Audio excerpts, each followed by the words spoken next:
একটা উইকেন্ডে টুক করে 5 পাউন্ডের একটা বাস টিকিট কেটে বেরিয়ে পড়ি অক্সফোর্ড বোটানিক্যাল গার্ডেনের উদ্দেশ্যে। আজকের ভিডিওতে তাই আপনাদের দেখাবো পুরো গার্ডেনটা। গ্লাস হাউসের ভেতরে অসাধারণ কালেকশন থেকে শুরু করে বিগ ওয়াটার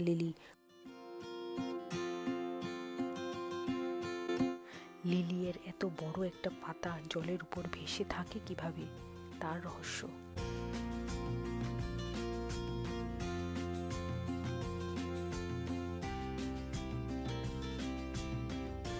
বহু ধরনের ফুল, ক্যাকটাস, লঙ্কা গাছ, ফলের গাছ, 5,000-এরও বেশি বিভিন্ন প্রজাতির গাছপালা রয়েছে।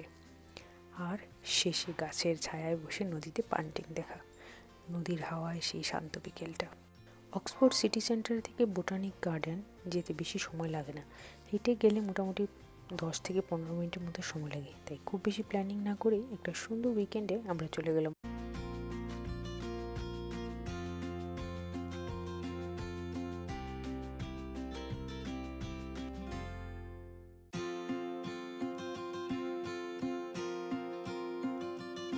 প্রায় 400 বছরেরও বেশি পুরনো এই গার্ডেনটি 1621 সালে প্রতিষ্ঠিত হয়েছিল এবং এটি ইউকের ওল্ডেস্ট বোটানিক গার্ডেন।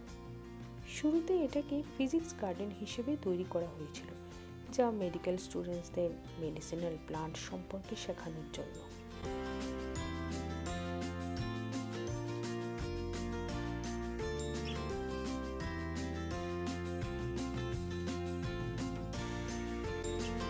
আজও এই গার্ডেনে প্রায় 5,000-এরও বেশি বিভিন্ন প্লান্ট স্পিসিস রয়েছে, যেগুলো রিসার্চ, টিচিং এবং কনজারভেশনের কাজে ব্যবহার করা হয়।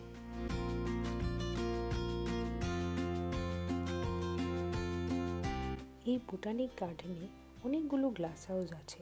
প্রথমে আমরা যে গ্লাস হাউসটাতে গেলাম সেটাতে ছিল প্রধানত ক্যাকটাসের কালেকশন এবং সঙ্গে ছিল বিভিন্ন ধরনের লঙ্কা কালেকশন। এই লঙ্কাগুলো দেখে তো মনে হচ্ছে এর মধ্যে কয়েকটা মুখে দিলেই আগুন জ্বলে যাবে। আপনাদের চেনা কোনো লঙ্কা কি এখানে দেখতে পাচ্ছেন? দেখে বলুন তো কোনটা সবচেয়ে বেশি ঝাল হবে, কমেন্টে অবশ্যই জানাবেন। আর এখানে কিন্তু প্রতিটা লঙ্কার ঝালের একটা স্কেল দেওয়া আছে, তাই কোনটা কতটা ঝাল সেটাও দেখে নিতে পারেন। আমি তো এগুলো দেখে ভাবছি আলু ভর্তা, আম ভর্তার সঙ্গে যদি এমন একটা লঙ্কা থাকতো একেবারে জমে যেত ভর্তাটা।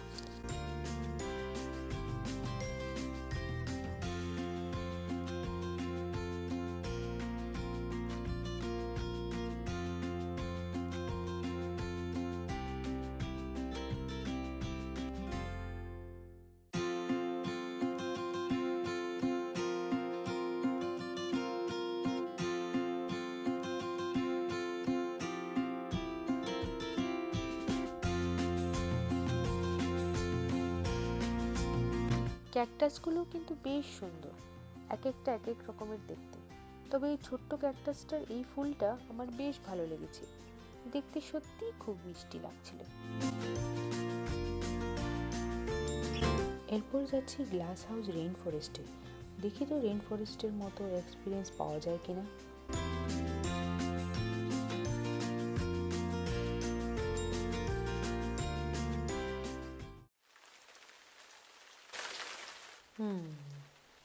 রেইন ফরেস্টের ভেতরে ঢুকতেই চারপাশের পরিবেশটা একেবারে বদলে গেল।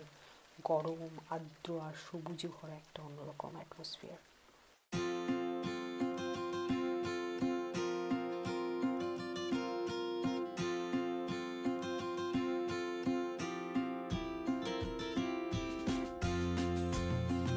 এই তো চলে যাচ্ছি, দেখুন ধান গাছের পাশ দিয়ে। অক্সফোর্ড বোটানিক গার্ডেনের এই ওয়াটার লিলি হাউসের পন্ডটা 1851 সালে তৈরি করা হয়েছিল এই বিশাল ওয়াটার লিলি চাষ করার জন্য। কতটা বড় হতে পারে ভাবুন তো এই পাতাটা। খুব শান্ত জলের মধ্যে লিলির পাতাগুলোকে দেখে মনে হচ্ছিল সবাই যেন একসঙ্গে গভীর মেডিটেশনে বসে আছে। এত সুন্দর একটা দৃশ্য, চারপাশের সব কিছু যেন কিছুক্ষণের জন্য থেমে গেছে। প্রকৃতি নিজের মতো করে এক টুকরো শান্তির পৃথিবী তৈরি করে রেখেছে। অক্সফোর্ডের গবেষণাতে দেখা গেছে পাতার নিচের শক্ত ক্রিসক্রস রিব স্ট্রাকচারই এত বড় পাতাকে ভাসিয়ে রাখতে সাহায্য করে। ভাবতে সত্যিই অবাক লাগে, এই পাতাগুলো প্রায় 3 মিটার পর্যন্ত চওড়া হতে পারে। প্রকৃতির নিজের তৈরি যেন এক অসাধারণ ভাসমান নকশা।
ফিজিক্স বইয়ের নিউটন আর অ্যাপেলের সেই গল্পটা সবারই জানা। সেই থেকেই অ্যাপেল ট্রি দেখার কেমন একটা ফ্যাসিনেশন কাজ করত।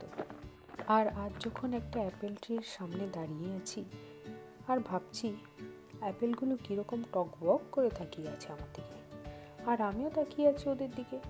কি করব বলুন? এখান থেকে তো আর খাওয়াও যাবে না, নেওয়াও যাবে না, তাই দেখেই শান্তি পাই।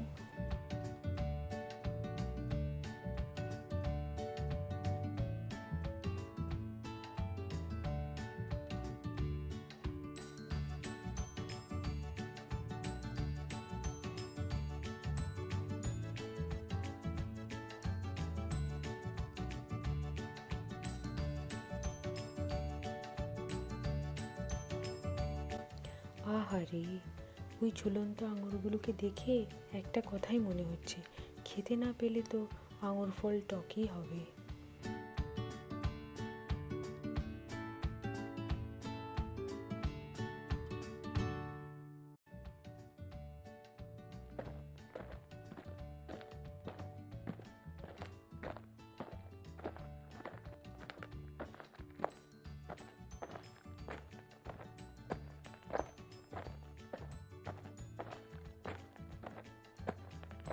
অ্যাপেলটা গাছ থেকে পেড়ে খেতে না পেয়ে যখন ভাঙা মন নিয়ে হাঁটছিলাম বাগানে, তখন সেই সুন্দর হাওয়াটা খেয়ে মন প্রাণ একেবারে জুড়িয়ে গেল।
অনেকটা অ্যালোভেরার মতো দেখতে এই বিশাল গাছটির নাম হলো অ্যাগাভে সালমিয়ানা।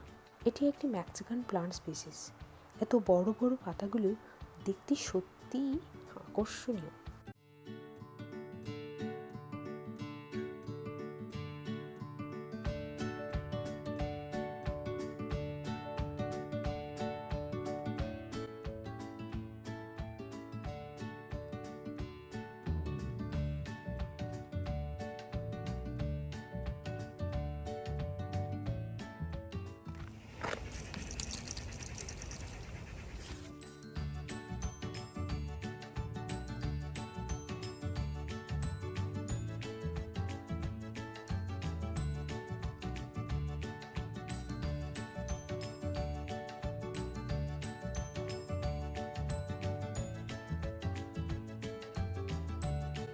এখানে গাছের উপরের যে গেটটা সেটা অ্যালিস অ্যাডভেঞ্চারাস ইন ওয়ান্ডারল্যান্ডের লেখক লুইস ক্যারল আর বাস্তবে অ্যালিস লিডল, যাকে ঘিরে এই অ্যালিস গল্পের ইন্সপিরেশন।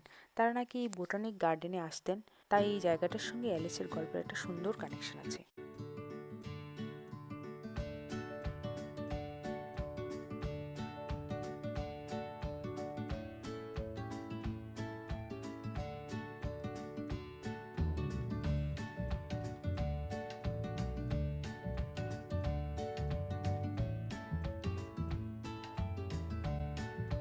এরপর আমরা চলে এলাম নদীর ধারে।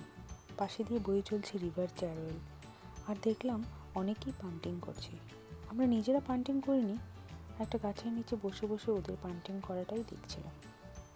বেশ গরম থাকার কারণে গাছের ছায়ায় বসে নদীর হাওয়াটা খেতে খেতে খুব ভালো লাগছিল। সামনে নদী, পান্টিং করা মানুষজন আর চারপাশের সবুজ, সব মিলিয়ে একটা অন্যরকম শান্তি লাগছিল। মনে হচ্ছিল এখানে বসে আর কিছু না করেও বেশ কিছুক্ষণ কাটিয়ে দেওয়া যায়। আজকের মতো এখানেই শেষ করছি। আবার দেখা হবে পরের ভিডিওতে। ভালো রাখবেন নিজেকে।